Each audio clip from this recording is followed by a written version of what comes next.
Hello mga kalakotsera, good evening. Nandito na tayo sa Danang sa airport. Nakalagpas na tayo ng immigration. Bali, palabas na tayo, no? Mag-grab na lang ako. Ay, wait lang. 2 hours and 30 minutes yung biyahe. Mag-isa lang ako, solo. Ano si my loves? Naka-video call. Bali, 2 hours and 30 minutes yung yung travel time. Kaso, late kasi si Danang ng 1 hour from the Philippines, no? So, ngayon ay ano oras na dito? 9:27 PM. Sa Philippines is 10:30 ata. So, yun. Meron na agad akong connection kasi naka-eSIM ako kay Klook, no? Nag-purchase na ako ng eSIM kay Klook. Activated ko na rin nung pagsakay ko ng plane. Bali, paglapag namin, pag-land, automatic nakakonect na ako sa internet. Kaya, naka-messenger kami. Tapos, mag-grab lang ako. Hindi ako nag-purchase ng airport transfer. Kasi nga, baka maghintay siya or baka ma-delay yung flight. Ayoko na kasi magpahintay, no? So, mag-grab tayo. And mag-withdraw muna ako. Kasi parang 5,000 dong lang atay nandito sa akin. Hindi ko alam kung magkano yung yung Grab. Sabihan ko na lang kayo mamaya. And may mga bilihan din ng SIM dito just in case kailangan nyo. Ayan. Tapos ayan yung welcome to Danang. Wala naman akong check-in baggage, hand carry lang. Nandito din yung laptop ko. So ayan, hanap tayo ng withdrawal. Wala, hindi ganun kapuno tong airport. Mabilis lang sa immigration. Nauna kasi ako dun sa bali pagbaba ng plane. Sumakay pa kami ng bus. Nauna kasi ako paglabas. Dire-diretso na ako dito sa immigration. Since pag-isa lang naman ako, dire-diretso lang, wala na ako iniintay. Tapos yun, tatak lang si officer, then lumabas na agad ako. Yan ang kagandahan pag wala tayong check-in, no? Pero syempre, dahil mag-isa lang naman ako, okay lang. Pero dahil kung if ever kailangan nyo may check-in, then dito kayo sa carousel mag-aantay.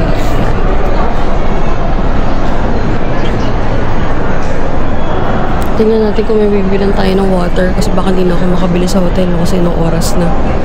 Alam mga kalakotsera, ito na, waiting na tayo ng Grab, no? Bali, nag-book ako ng flight chart. Nag-book ng flight. Ano pa balik? Bali, nag-book ako ng Grab. Nag-book tayo ng Grab. Papunta ng Jim's Hotel or Jim's Boutique Hotel.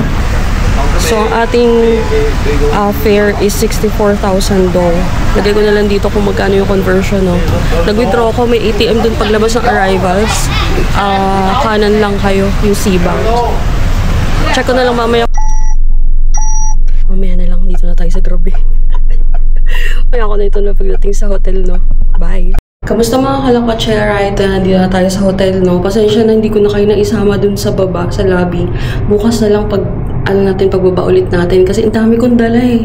Tsaka yung receptionist na sa lobby, hindi ganun kagaling mag-English, no? Kaya medyo struggle. So, i-room tour ko muna kayo bago magulo yung kwarto, no? So, ito na yung door. Wait lang. Pakita ko sa inyo. So, ito yung door. Yan. Ito na yung bathroom. Wait lang. So, ayan na yung door. Ito yung bathroom. Yan. Malinis, no? Ganda ng kulay. Kulay green. Wow. Hindi siya mukhang budgeted, ah. Mamaya lalagay ko dito kung magkano, no? Magugulat kayo. So, kompleto siya. Ayan, ang dami. Jim's house. Jim's house. Nice. Ayan. Ang laki, grabe. So, ayan, no? Meron dito kung body mirror. Ito, may magandang cabinet din dito. Merong cup, may water, may kettle, may tissue, may safety deposit box, may blower, and may ref. Kahit walang laman. May sleepers. Yan. May weighing scale. Yung bag ko nandyan. Mga hanger. And the bed. Nice. Komportable. May smart TV. May maliit na table dito. Ganyan din yung table namin sa bahay. May lamp. May cabinets. May working desk. Cabinet dyan. And the view. Kasi natin buksan, no? Pero yan yung residential side.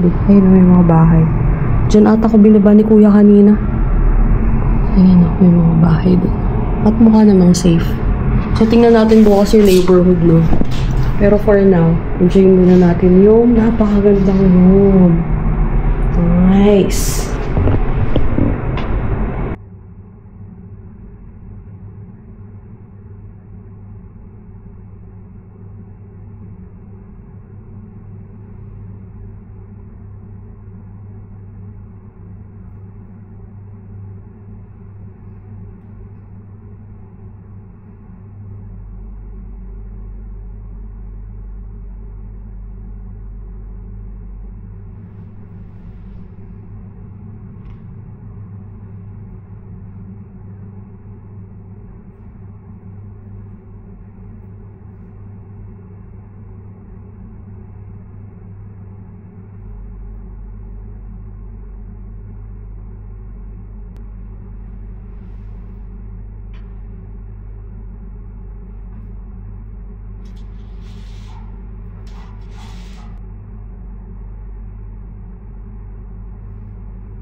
Good morning mga kalakotsera. Kagigising lang natin, no?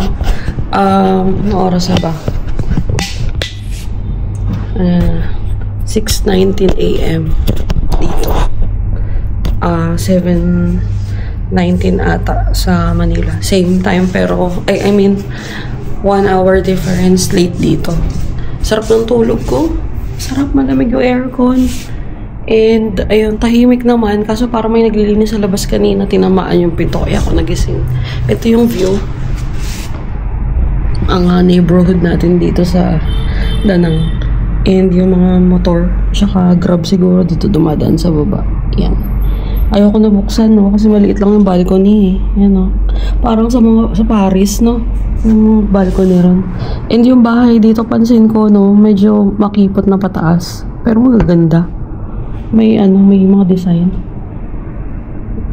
Hindi naman siya parang squatter type. Kasi maganda eh. Tulad yan, residential yung taas, pero maganda.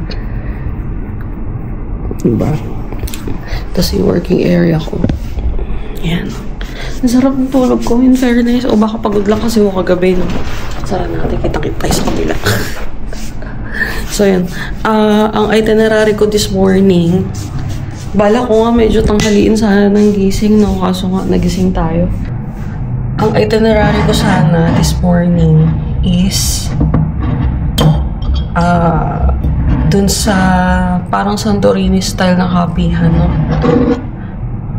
Tignan ko kung anong oras mag-open. Doon na rin ako mag-breakfast. Nung mahina akong kumain, limited yung kain ko and yung coffee ko. This past few weeks dahil sa gastritis ko. Medyo lumalala kasi yung hyperacidity ko dahil sa pagkakape. Though, limited naman talaga yung pagkakape ko. 3 years na. Bali, once a day na lang ako nagko-coffee. Black coffee siya, less sugar. Bihira na ako talaga magkape sa yung mga sa kapihan. Yung favorite kong caramel macchiato, bihira na ako niyan.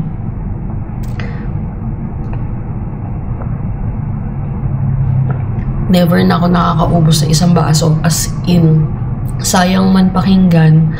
Pero si My Loves kasi yung umuubos, no?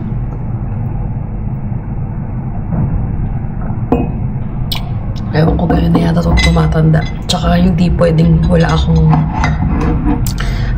iniinom na over-the-counter medicine like yung Gaviscon or yung Cremeles na liquid. Lagi yan bago ko kumain. Talagang, or bago ako magkape, umiinom muna ako. Pero yun, syempre nga, ayaw ko nga laging umiinom din ng gamot, ini-eliminate. Kumbaga, kung kaya natin i-prevent na natin. Kaya, kung kaya ko iwasan yung kape, iniiwasan ko talaga. Nag-alternate ako or nag-alternative ako ng tsaa, which is nakaka-acid din naman. Or warm water. Lagi ako yung warm water na lately dahil munti ka na tayo dahil sa heartburn na yan, no? Ayoko nang maulit kasi super sakit talaga. Inabot tayo sa daan, sa travel din. Tapos wala pa akong dalang gamot. Kaya sabi ko, wala, ayoko na ulitin. Kaya agad kaya ko, pinipigilan ko talaga. Tsaka yung pagkain, very limited na ako. At as much as possible, hindi na siya ma-oil or yung fried. More of gulay na or green leafy vegetables na. Hindi na ako ganun naghahanap talaga ng mga unhealthy or junk foods. Tulad nito. Hindi ko pa, actually, parang ilang peraso lang nakain ko sa plane, no? As in, talagang nililimit ko lang talaga. Dinidiscipline ako na yung sarili ko na teka muna. Pwede mong tikman, pero hanggang dun lang. Hindi na talaga sobra kasi mahirap na rin yung sobra, no? Kaya may mga snacks ako na ganito, nagdadala ako para hindi din ako ma-acid. So, yun, tingnan natin kung ano oras yung open nun kasi 6:30 pa lang. O baka maya-maya na tayo aalis, magtatapos muna ako ng mga konting workload ko kasi may dala pa rin akong work dito, no? Though hindi naman ako magla-login kasi naka-leave ako for 2 days. Yung other days is rest day ko. Dinikit ko lang yung leave ko sa rest day. Kaya, ma-maximize natin yan. So, ayun. Tatapos lang ako ng konting workload. Tingnan ko kung makakapag-edit ako ng mga previous videos ko para mabawasan.